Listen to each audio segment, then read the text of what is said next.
Good day. Today is Monday, 27th April 2026, and before I proceed with this program, let me remind you again to tick the like button and check your subscription to this channel if, once you've watched this program, you decide that you like what you have heard and decide to indicate that fact. Well, as things stand today, we continue to be in an impasse in the situation in the Middle East.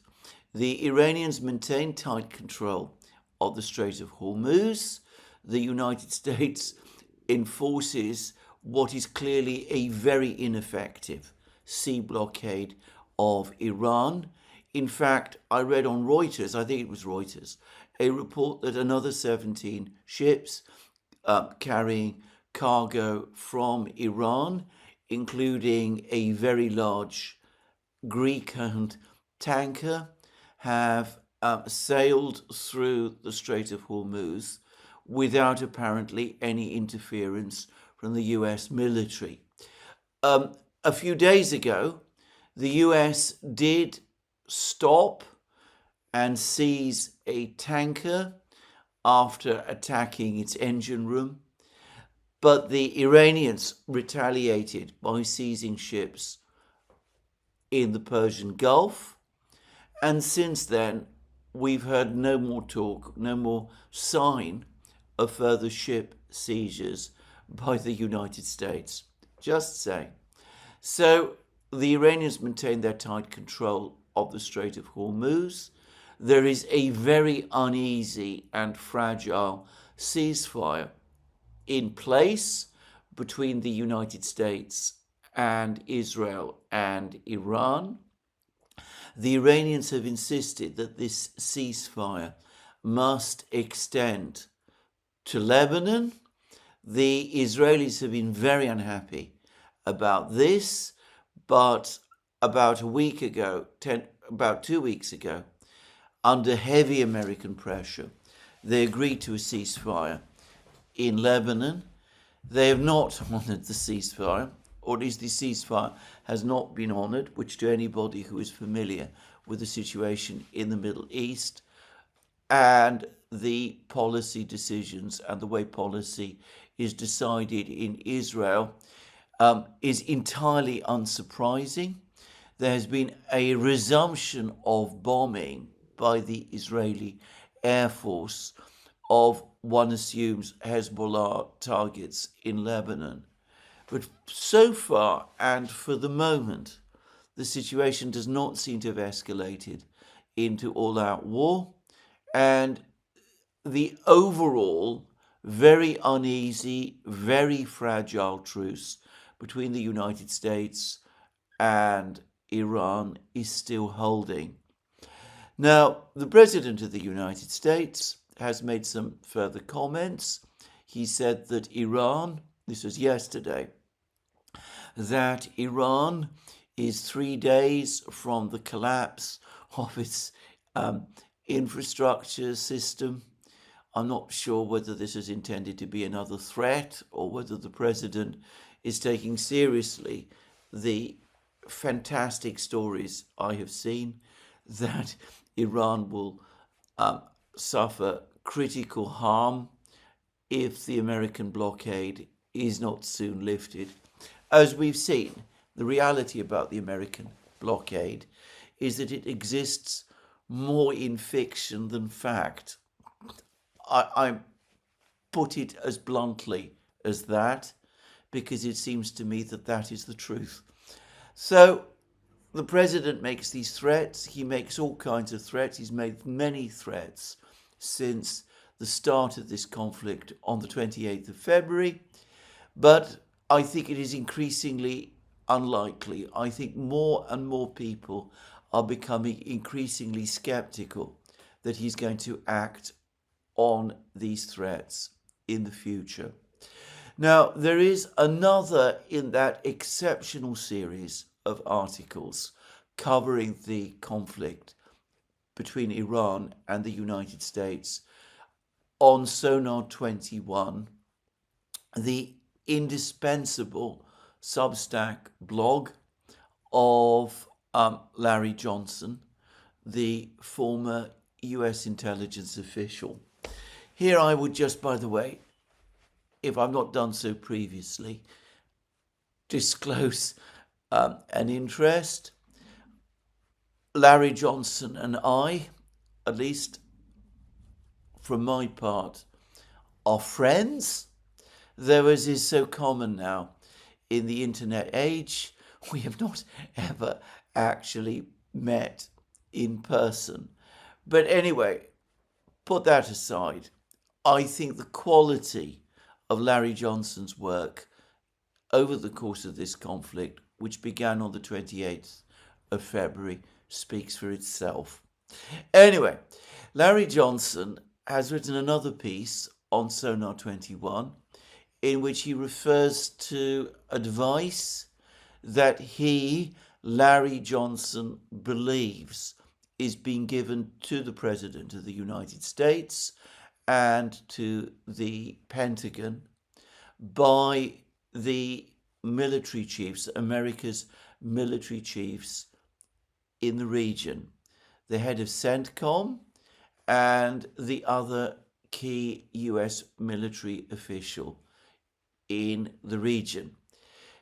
Larry Johnson makes the important point, of which I was unaware, that General Kane, the chairman of the Joint Chiefs of Staff, does not actually have operational control over the US forces in the Middle East.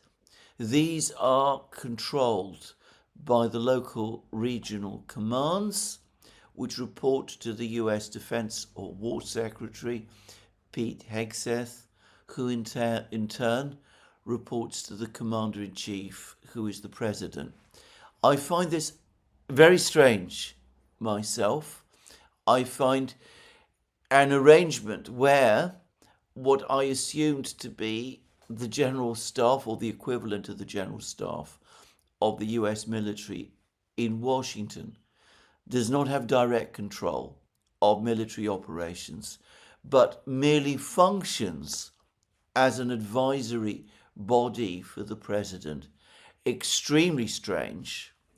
In Russia, certainly the General Staff there does not act in that way at all, just saying. But anyway, I'm not here to discuss the peculiarities of the American command and control system. What is much more important is what Larry Johnson says, which is the chief of CENTCOM, the regional command, who is a US Navy admiral, and the commander of the air forces in the region, are both advising Washington, and by extension the President, that air power by itself has reached its limits. The United States has expended a huge amount of its military arsenal of precision-guided weapons in the first 40 days of the conflict. The cost has been astonishingly high. Some put it at $24 billion. I've actually heard that it is much more than that. And, well, though a great deal of damage has been done, though many people have been killed, though on the first day of the conflict, the supreme leader of Iran and his officials were killed, not by the Americans, but by the Israelis, and though a school was also destroyed on the first day, leading to the deaths of hundreds of schoolgirls, the point has now been reached when the US military is advising the President that further aerial action by the US Air Force and by the US Navy's aircraft and missiles cannot achieve much more. That they have reached the effective limits of what they can do. For the record, I think that is a revolutionary moment in US military power. Ever since the Second World War, the United States has placed enormous weight on the power of its Air Force and of its long-range standoff missile systems. If we now have arrived at that point where both the Navy and the Air Force are advising the President of the United States that the capabilities, the airborne capabilities of the United States have reached their limits, then, as I said, that is a revolutionary moment, and I wonder whether it is going to lead to any further future review of the effectiveness of US military power. Anyway, again, I am not going to devote more time in this program to these philosophical questions. So that leaves the President with two options. Either he negotiates or he carries out or authorizes the carrying out of a ground operation against Iran. The latter comes with enormous political risks. It would be deeply unpopular in the United States. There's been a succession of people, some of whom we've interviewed on the Duran, Joe Kent, Jim Webb, but others also, Daniel Davis, for example, Colonel Douglas Macgregor. They all greatly doubt whether a ground operation of any kind by the United States would be successful. They see it as fraught with risk and likely to end in disaster. Professor John Mearsheimer wrote a powerful piece on his Substack blog, also indispensable by the way, saying that a ground operation against Iran looked like a kamikaze mission, a view which the military experts that I have seen all appear to concur on. So either the President resorts to this very, very high risk strategy of a ground operation, or it seems to me he must recognize that he is out of military options. If the Air Force and the Navy tell him that air power has reached its limits, if the Navy itself is unwilling to operate close to the coastline of Iran and is incapable of breaking Iranian control of the Strait of Hormuz, if the Navy's sea blockade of Iran exists in fiction rather than fact, as it does, and as I have just said, what option does the President actually have in military terms other than a ground operation? The alternative, of course, is to negotiate with the Iranians, with the balance of the negotiations now having shifted decisively in the Iranians' favor. And that now brings me to the latest diplomatic moves, because Foreign Minister Abbas Aragchi continues to be on his tour. He has in fact arrived in Russia.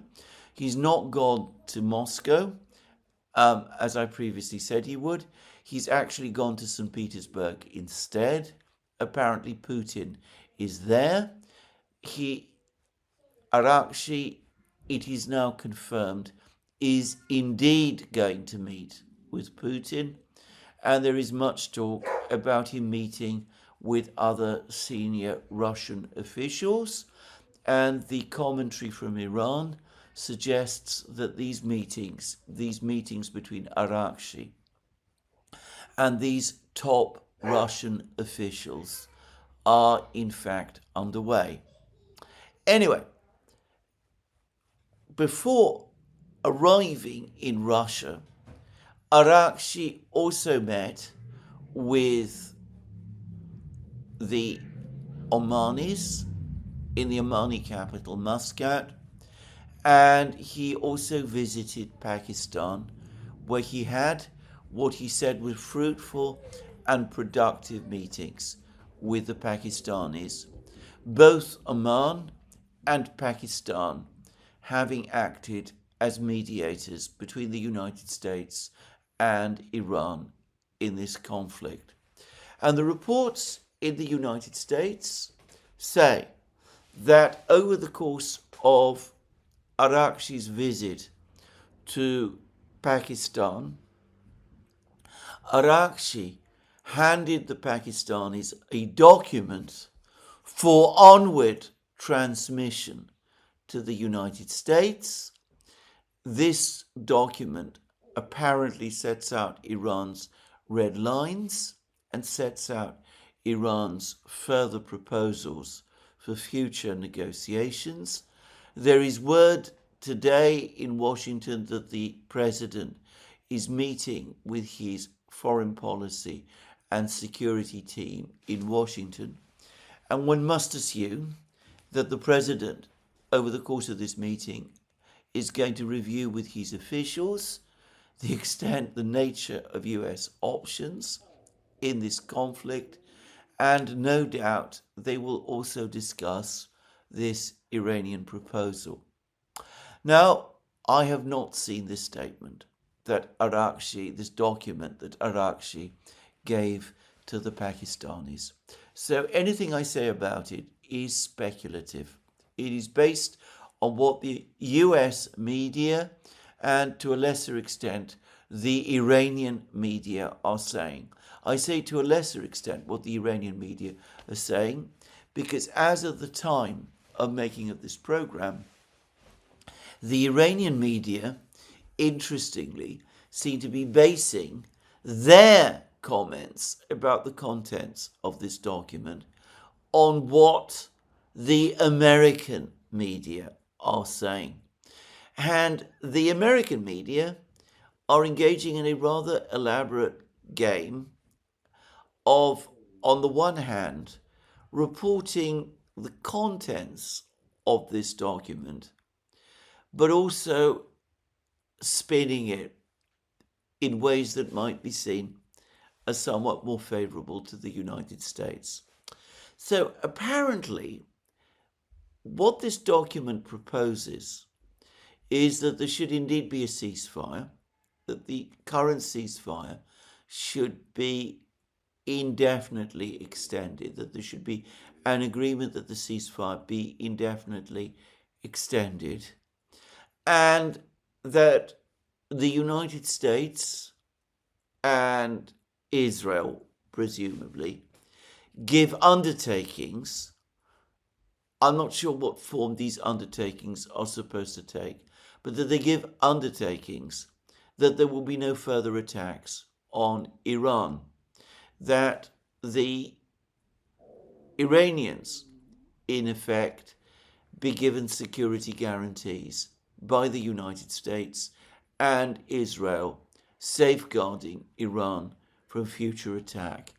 How the Iranians propose to enforce these guarantees by the Americans and the Israelis, if they're ever given, I am not sure, but I'm going to make a guess that this might be the topic, one of the topics of discussions between Aragchi and the Russian leadership that are now taking place in St. Petersburg.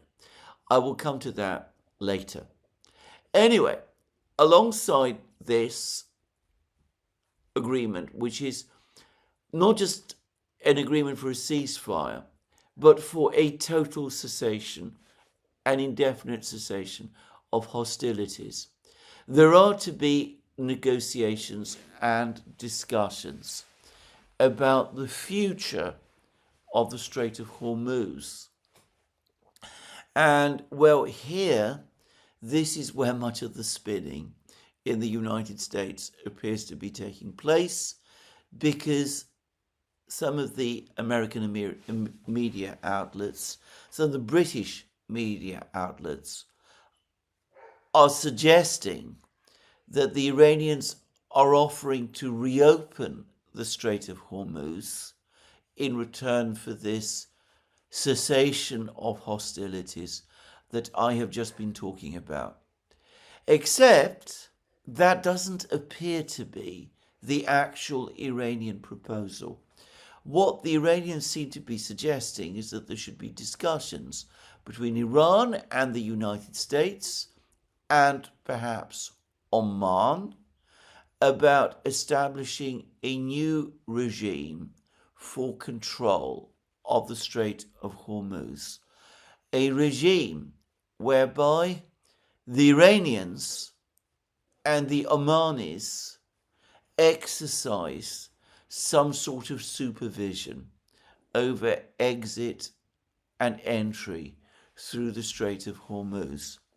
I'm going to guess that this was the topic of Aragchi's trip and discussions to Oman, that Aragchi's primary purpose in visiting Oman was to get the Omanis to agree to this joint regime of control of the Strait of Hormuz that the Iranians are now proposing.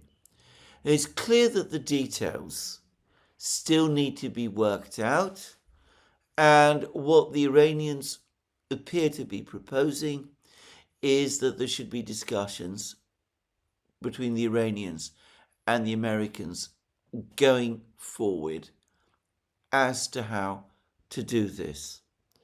Now, it's important to say that this is not a reopening of the Strait of Hormuz, if by that is meant a return to the situation which existed before the 28th of February of this year. What the Iranians are proposing is that Iran, together with Oman, establish permanent control of the Strait of Hormuz, and that there should be a negotiation with the United States in which this new permanent arrangement, this permanent control over the Strait of Hormuz is regularized and codified in international law. And lastly, the Iranians apparently are repeating their demand for compensation, that the United States compensate Iran for the damage done. Importantly, apparently, there is no word in this document about Iran's nuclear enrichment program. This topic, as far as the Iranians are concerned, has been entirely taken off the table. The Iranians are no longer prepared to bargain or negotiate about it. They regard their nuclear enrichment, their uranium enrichment program, as their sovereign right. They agreed to negotiate with it in the past in return for sanctions relief. That was what led to the JCPOA and to the abortive talks that took place throughout 2025 and in the first weeks of this year. But now, after the American attack on the 28th of February, the Iranians are reverting back to their pre-Obama era position that they have an inherent sovereign legal right to enrich uranium, that this is not something that they have any need or requirement to bargain about, and they're not prepared to bargain about it in the future. Now, if this is the Iranian proposal, then this is not a softening of the Iranian position. In some respects, it is a hardening of the Iranian position. In the previous 10-point proposals that the Iranians had floated, which had been the subject of so much controversy and disagreement between Iran and the United States.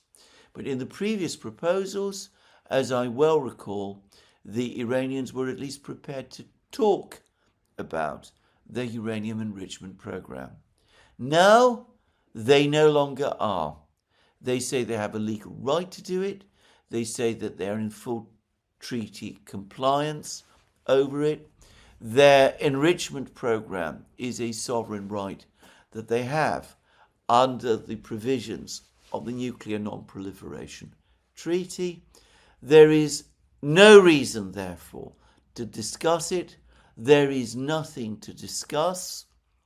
The Americans should pay compensation, presumably lift the sanctions, and Iran can get on with its uranium enrichment program as it is entitled to do without further interference. Now, this is going to be an incredibly difficult, I would have said all but impossible, pill for the President of the United States and his officials to swallow. I think that they will obviously push back hard against it. But as the Speaker of the Iranian Parliament, Speaker Ghalibaf, recently pointed out, when the President of the United States said a few days ago that Iran had no cards to play, in reality, the opposite is true. It is the Iranians now who have the high cards, not the United States. And if the advice of the US military officials in the region to the President and to the Pentagon is indeed, as Larry Johnson is saying, which, by the way, I strongly believe to be the case, then Ghalibaf is right, and it becomes more understandable why the Iranians are making these demands. Well, unsurprisingly, in light of all of this, the President, Donald Trump, is showing no interest at the moment in resuming the negotiations. He apparently, presumably, still hopes that something will turn up in Iran. He still believes, or claims to believe, that there are splits within Iran, within the Iranian leadership. This has been taken up, this narrative has been taken up by various media outlets in the West, in the United States, in Britain. The Daily Telegraph, unsurprisingly, is running with this story. As I have pointed out on many occasions, have seen no evidence of these splits. And a senior Russian parliamentarian, Pushkov, who is apparently a member of the Foreign Affairs Committee of the upper house of the Russian Parliament, the Federation Council, he too is saying that the Russians have seen no evidence of this great split within the Iranian leadership that Donald Trump and so many other people in the West are talking about. There has been a huge amount of wishful thinking in the West amongst neocon circles within Western governments about Iran, that Iran's missile arsenals had been depleted or mostly destroyed in the earlier Israeli attacks, that Iran's uranium enrichment capability had been obliterated by the United States over the course of the June 12-day war, and that Iran's nuclear stockpile, uranium stockpile, to the extent that it existed, had been buried beyond Iran's reach, that the Iranian political system lacks support within Iran, and a simple push by the United States would cause it to come crashing down. That in the event of an attack on Iran, the defense system would rapidly break down, and the United States would have the ability to conduct aerial strikes across Iran to devastating effect without encountering any significant resistance from the Iranians. That the killing on the first day of the war of Iran's supreme leader, Ayatollah Ali Khamenei, would cause a political paralysis in Iran, leading to the quick collapse of the Iranian government and Iranian political system. There's been, all of these things have been said, and they've been said with total confidence and complete certainty, and we can see that that confidence and that certainty were completely unwarranted. People like myself and us on the Duran, Alex Christoforou and I, warned before the American attack that it seemed that despite economic stresses, the political system in Iran continued to command legitimacy and the support of a critical mass of the Iranian people. If the latest polling data is accurate, and by the way, I believe it is, then that critical mass of the Iranian people is in fact a large majority of the Iranian people. And well, we have seen that Iran has the full ability to defend itself, that its missile arsenal is far from depleted, that its drone arsenal is enormous and probably growing and has been used to great effect, that the Iranians still do have functioning air defenses, even if they're not as dense and as all-encompassing as those of, say, Russia are. This latest narrative about splits within the Iranian leadership and about the Iranian economy being on the brink of complete collapse, these are further examples of this same wishful thinking that has brought the West and the United States and President Trump to the brink of disaster in relation to Iran. So, there are no splits. The president at some point must make the decision. Either he does authorize negotiations on the basis of Iran's terms, incredibly difficult politically, though that is going to be, or he lets the situation, the situation continue. That means a situation that is going to deteriorate.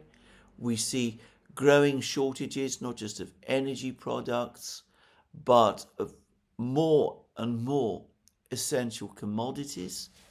We are now getting rumours of a major stresses in the financial markets.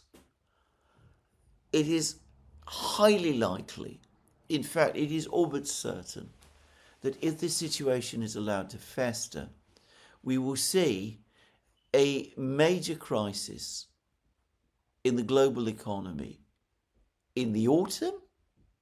The global economy, of course, including the United States, and very probably we will see, long before that point is reached, a return to military action, which, given all that the regional commanders are now saying, what the head of CENTCOM and the head of the Air Force in the area are saying, what the various experts, Jim Webb, Daniel Davis, Douglas McGregor, Joe Kent, are now all saying, a return to fighting in which the United States will be at a serious disadvantage in a way that can only compound and magnify and may make more total what already clearly looks like a debacle. So that is the appalling choice that the President of the United States is currently facing. It's a choice that he has brought on himself. Alex and I have often talked about Zugzwang, how there is no decision the President can make in this situation that can lead him out of this crisis. We see how that is actually so. Now, I do want to say something about the financial situation, the situation in the financial markets, because there is a very concerning article in Unheard, the British centre-left magazine, and I believe there is a version of it also, an even further, more elaborated version of it on Euro Intelligence by Wolfgang Munchau. And Munchau has highlighted the fact that the US Treasury Secretary Scott Bessent has now confirmed that the Central Bank of the UAE and the US Federal Reserve have agreed to some kind of agreement for some sort of dollar swap.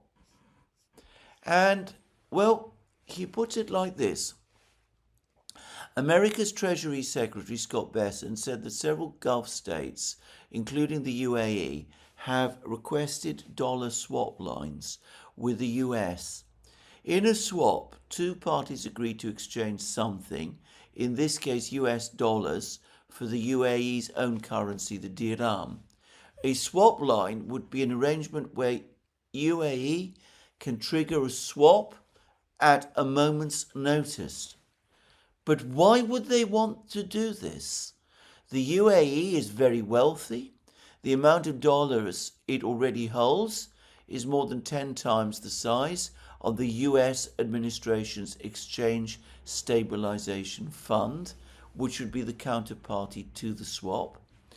Geeta Gopinath, a former deputy director and chief economist of the IMF, says this may indicate that, quote, the consequences of the Iran conflict are far greater than we see priced in the markets.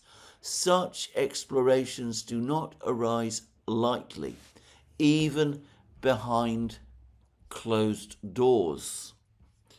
And, well, then we go on to read in this article about how Munchau feels that this dollar swap idea, this dollar swap, suggests that something very big and very ugly is brewing behind the scenes in the financial markets.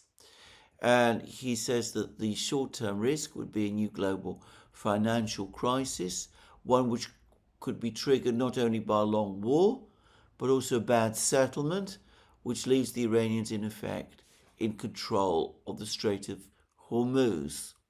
This could in turn unleash a whole sequence of crises in other parts of the financial system, for sovereign private debt in particular. And he goes on to say that the situation to him looks extremely bad and very brittle.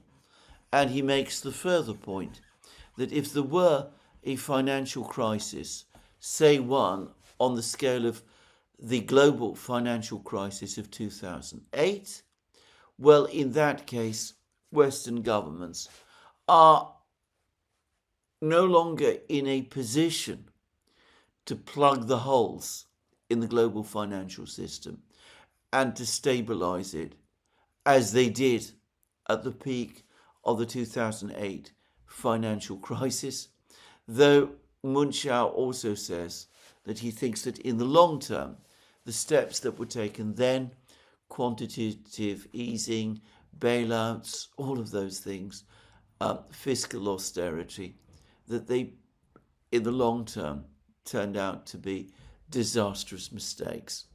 Anyway, there we go. That's what Munchau is saying.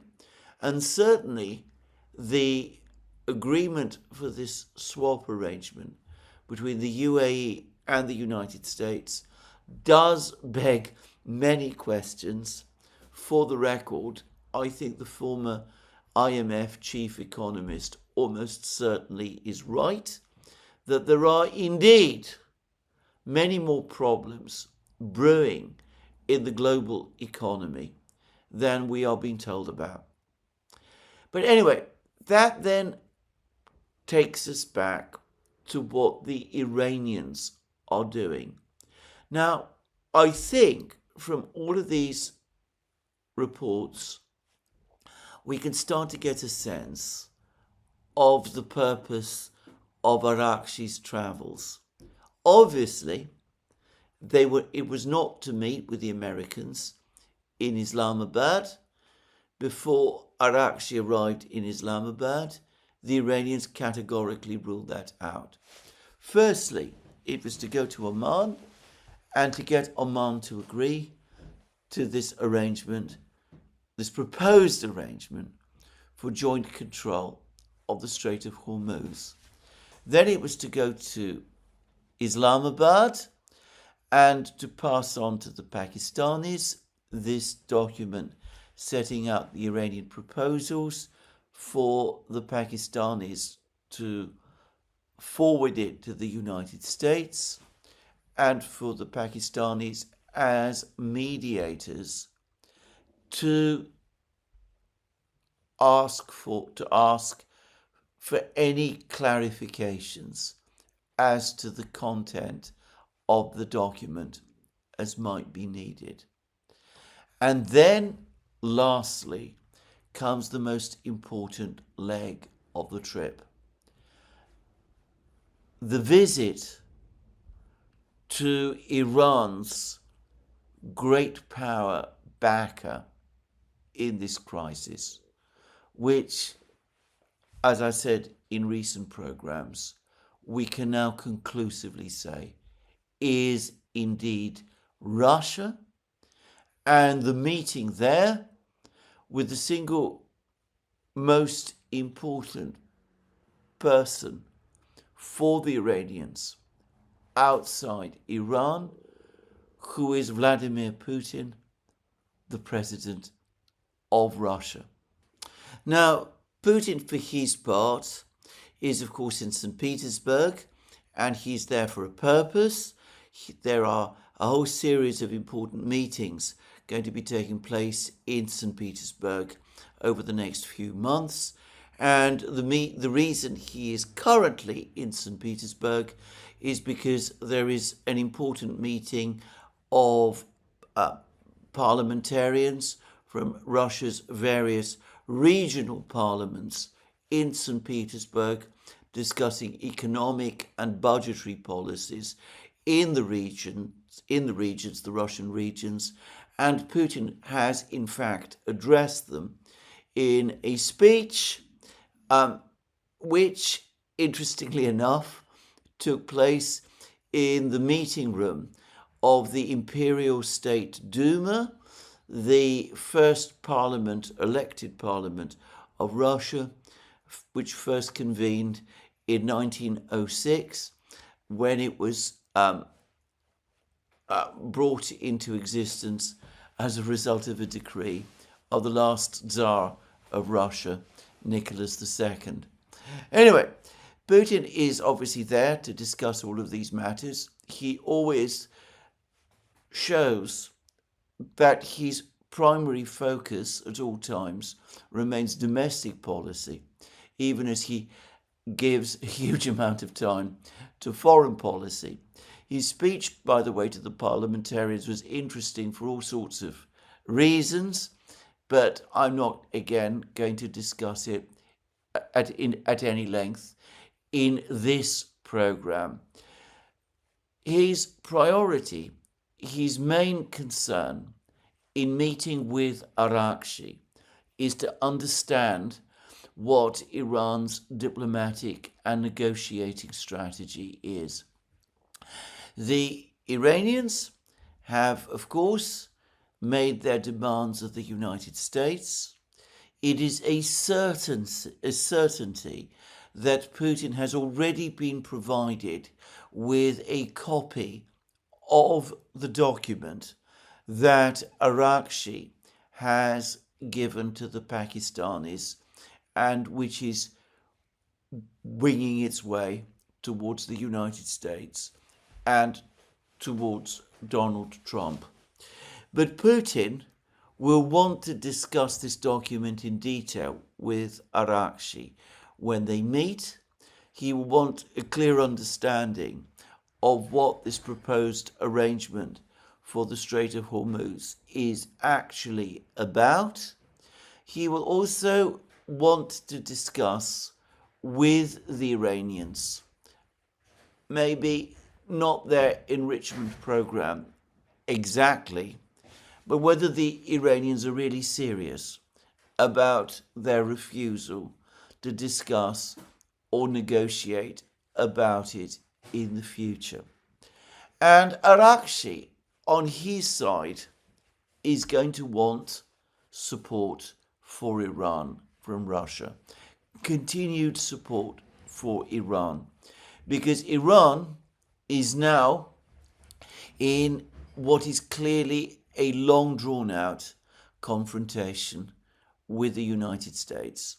The war, the conflict is not going to end soon, even if there are no American military attacks on Iran.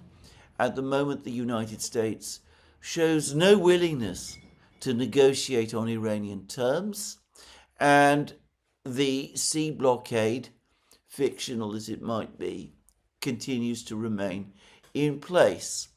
There continues also to be a movement of American military supplies to the Middle East. More troops, more machines are being sent by the United States to the Middle East, though this still seems to fall well short of the size of the forces needed to conduct a ground operation against Iran with any prospect of success. And, well, Larry Johnson on Sonar 21, in that same article which I discussed earlier in this program, anyway, Larry Johnson has pointed out that for the moment at least, the United States does not have a ground forces commander in the Persian Gulf area, and that in turn suggests that for the moment the prospect of an imminent ground attack on Iran does not exist. So the Iranians are aware of this American build-up. They obviously have to replenish their own arsenals. They will want more military technology, more help with their drones, quite probably. They will certainly want intelligence, more intelligence to be provided by the Russians. Who knows what else in terms of military assistance Iran might be seeking. It might be help with electronic jamming. It might be help with air defense. On the Duran, we recently did a program with the commentator, the superb commentator, Garland Nixon. Over the course of it, Garland pointed out that Hezbollah in Lebanon has recently been operating fiber optic guided drones, FPV drones. This is a technology which the Russians invented and have been using in the conflict in Ukraine. It is highly likely, I would say all but certain, that Hezbollah obtained it from the Iranians, who ultimately probably obtained it from the Russians, a further sign of the depth of military cooperation between Russia and Iran. And the Iranians will also want something else from the Russians. They will want help in terms of the situation within Iran's economy. The Russians cannot provide Iran with the kind of financial stability assistance, the credit swaps and things of that kind, which might, if they were ever to be used by the Iranians, they could stabilize the internal financial and currency situation in Iran. China can do that, but Russia probably would not be the country that would be able to help Iran with those things.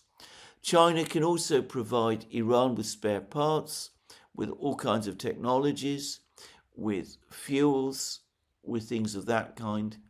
But the major supplier of the things that Iran is going to need to endure the siege, imperfect as it is, that it is now facing, things like food, grain, fertilizer, those kind of things, natural gas to keep Iranian cities functioning, oil if the United States follows through on its threats against the Iranian oil industry. And it is important to stress that Iran has only a limited oil refining capacity. Anyway, the country that Iran will be looking to for help with all of these matters will first and foremost be Russia, and it is likely that there will be, and that there probably always are, in-depth discussions between Russian and Iranian teams about how this assistance is going to be provided. But in return, the Russians will want assurances of their own. They will want assurances about Iran's stability. They will not want to give weapons technology and economic aid to a government that might be about to collapse, just saying. And the Russians inevitably when they supply aid to a country like Iran, will want that aid to be used responsibly. This is a completely different situation from the one that we have seen in Ukraine, where the United States and its European allies have provided all sorts of advanced weapons and technology to the Ukrainians, and have basically at the same time encouraged the Ukrainians to use this technology and this military assistance in as aggressive a way as the Ukrainians want, creating risks of a wider war. The Russians do not want to see a wider war in the Persian Gulf. They will want assurances from the Iranians that the Iranians are not going to launch into something like that. And they will again undoubtedly bring up with the Iranians the proposal first floated by the Russians but now pushed very strongly by China for a renegotiation by Iran and the Persian Gulf states of a new security architecture for the Persian Gulf, one which would involve the dismantling of American bases and an agreement by the Persian Gulf states, Iran and the Arab states to set up joint security structures in the Persian Gulf, with China and Russia acting as guarantors and also acting as guarantors in such a way that the Arab producers do not feel that by entering into such an arrangement, they risk becoming dominated by a very big, very powerful, very self-confident and uninhibited Iran. So Aragchi and Putin are going to have a great deal to discuss. And it is likely that Aragchi is not going to just meet with Putin.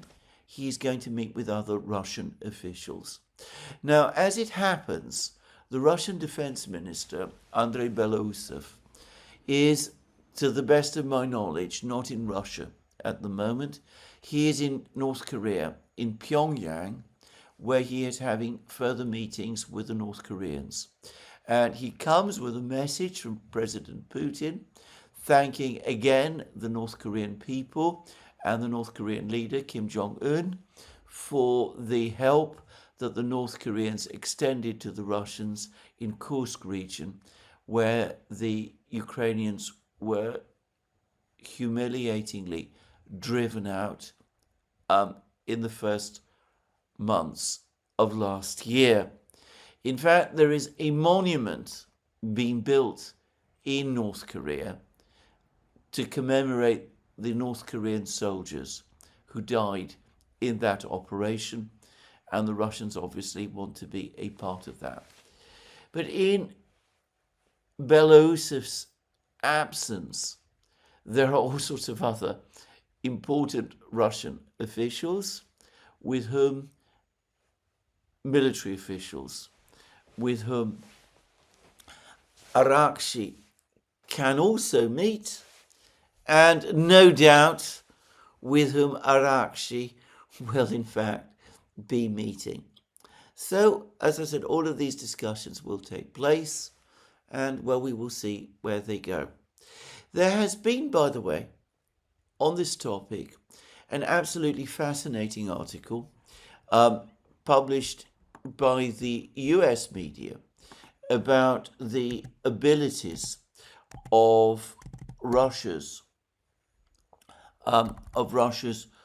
drone developments, its drone war developments.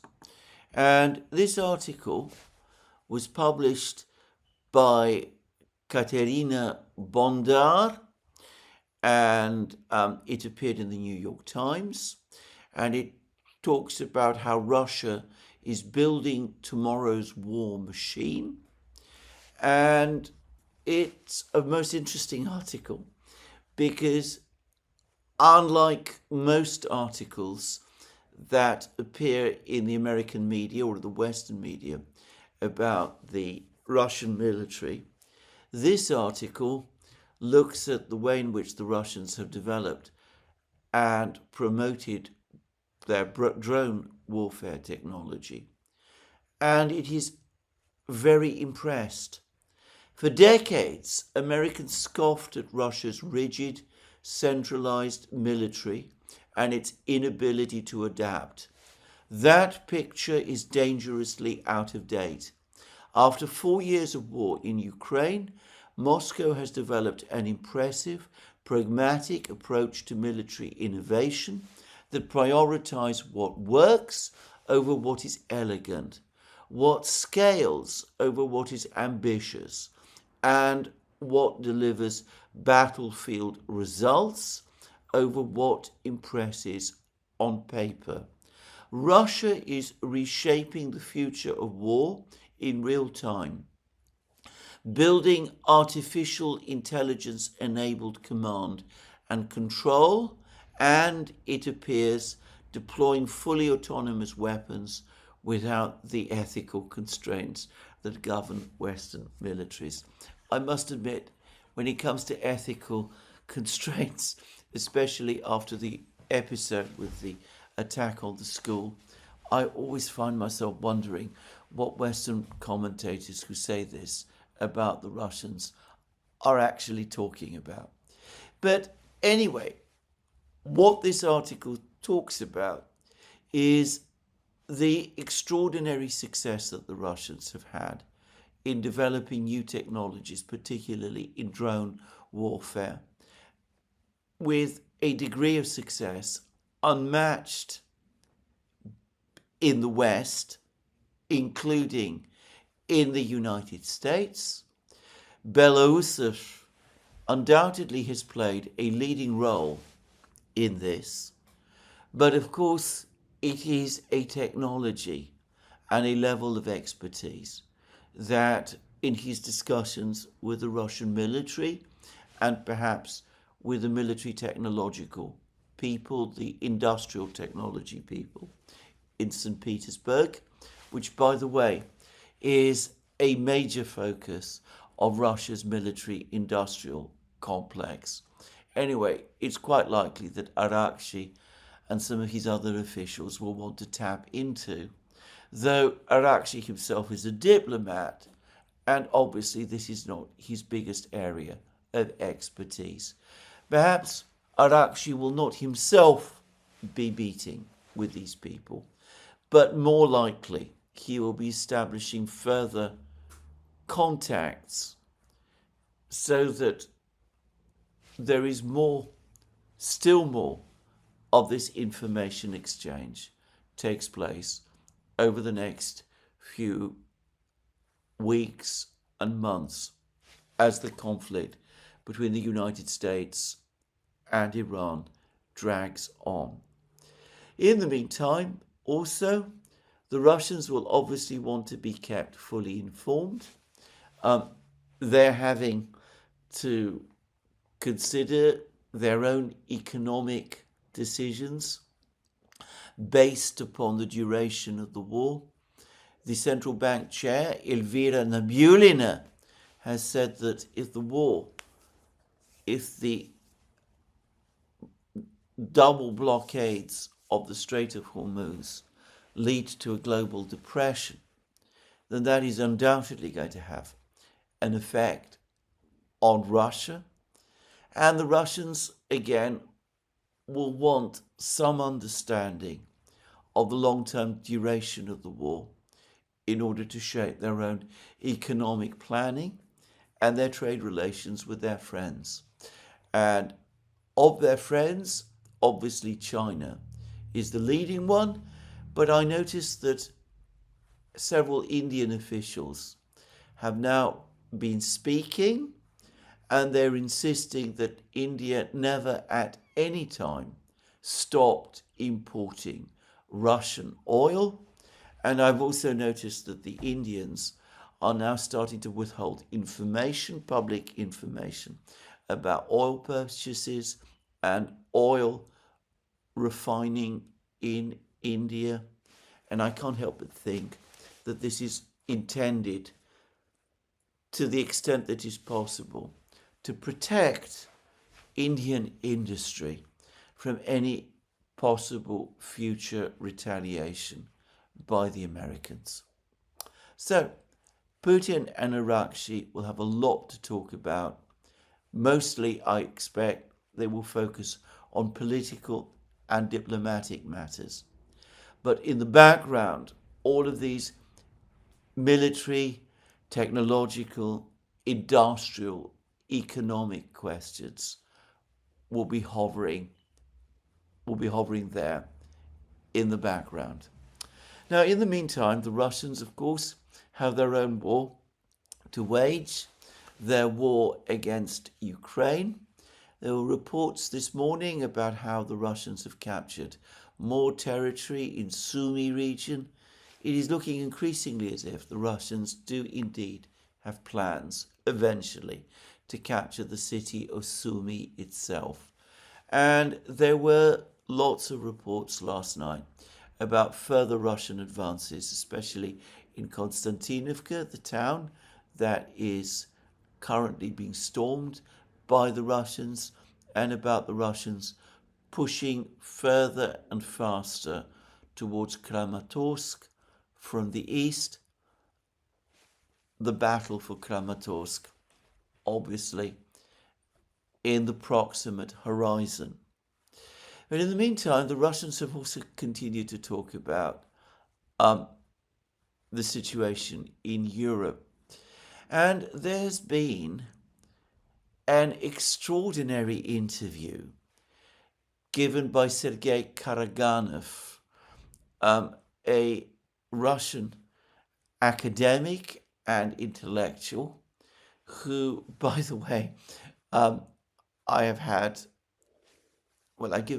been involved in an interview together, which you can find published on the Duran. And Karaganov is, of course, a notable hardliner in Russia. And, well, I discussed in my program yesterday how the Russians appear to believe that the Europeans are becoming increasingly irrational. Well, over the course of this interview, Karaganov, who is never one to hold back, went a lot further. He said that the Europeans are mad. That was his word, by the way, not mine.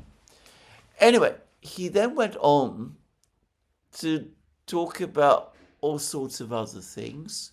He said that the time has now come, given how dangerous the Europeans have become, for Russia to actually think seriously about establishing a nuclear war-fighting capability against the Europeans. He called for President Putin to appoint an overall military commander with charge over the Western theatre. I think this means Europe, not Ukraine itself. This military commander is to be given discretion to use nuclear weapons, from what I could see, independently of any political decision by Putin himself. And Karaganov went on to say that Russia should not let itself fall into the trap of thinking that nuclear wars cannot be fought and cannot be won, according to him, they can. I have to say, I disagree completely on the last point. I remain firmly of the view that nuclear war is disastrous. But it was really very concerning, at least to me, to read Karaganov's words. And of course, all of this, or so it seems to me, has to be seen very much as part of the overall rhetoric that we are now getting from the Russians, talking about a potential conflict with the Europeans, and of the increasingly irrational character of policy as it is being made in Europe.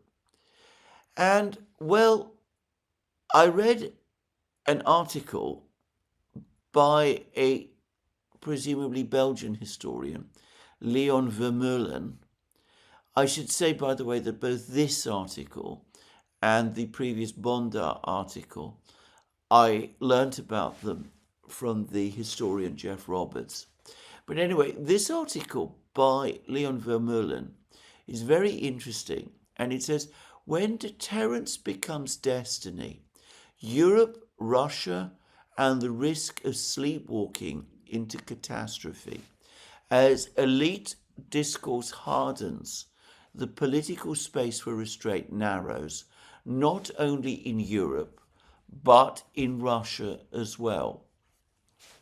And, well, Vermeulen then continues and discusses how in Russia,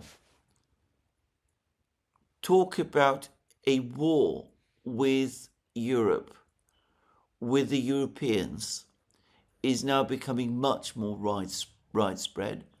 Recent statements in Russian strategic discourse should not be dismissed lightly.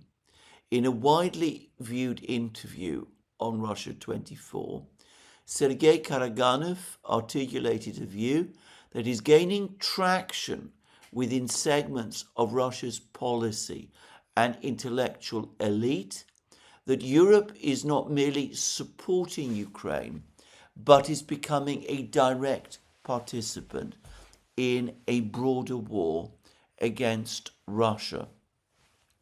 For many in the West, such statements are reflexively categorized as propaganda or escalation rhetoric. For many in Russia, they are increasingly seen as plain descriptions of reality. And he goes on to say that war is no longer described as limited to Ukraine. This is in Russia. It is increasingly framed as a broader conflict between Russia and the West. References to Europe as a recurrent source of conflict, particularly invoking the legacy of World War II, are becoming more frequent. This is a major part of Karaganov's interview, by the way. And, well, Vermeulen talks about how this is leading to demands in Russia for lowering the nuclear threshold. And that's, of course, what Karaganov also has been talking about. And Vermeulen also speaks about how this is creating complex internal pressures on Putin, who faces on the one side an imperative need to avoid uncontrolled escalation, but who also faces alternative pressures to avoid appearing weak or indecisive. And Vermeulen echoes a long-standing belief of my own that the absence of meaningful diplomatic engagement between European Union states and Russia compounds the problem. Signals are increasingly transmitted through military posture, public rhetoric, and indirect interpretation, and Vermeulen correctly says that this is an unstable way to manage great power tension. Now, I would just add to that it isn't just public rhetoric.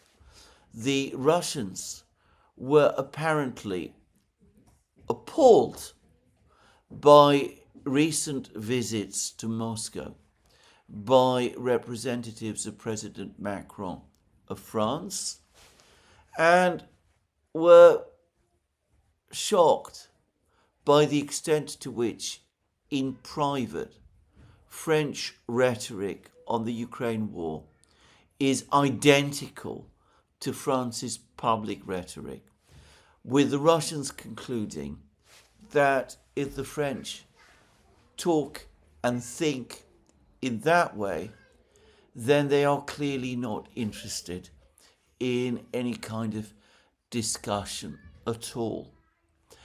I've come to the conclusion that this visit by the French to Moscow was as disastrous and has been as important in hardening Russian positions as the Valdai attack was in hardening Russian attitudes towards Donald Trump and towards the Americans. On the last point, I would say that Peskov, Putin's spokesman, seems in certain comments that he has just made to pour cold water on suggestions that there's been some kind of private conversation between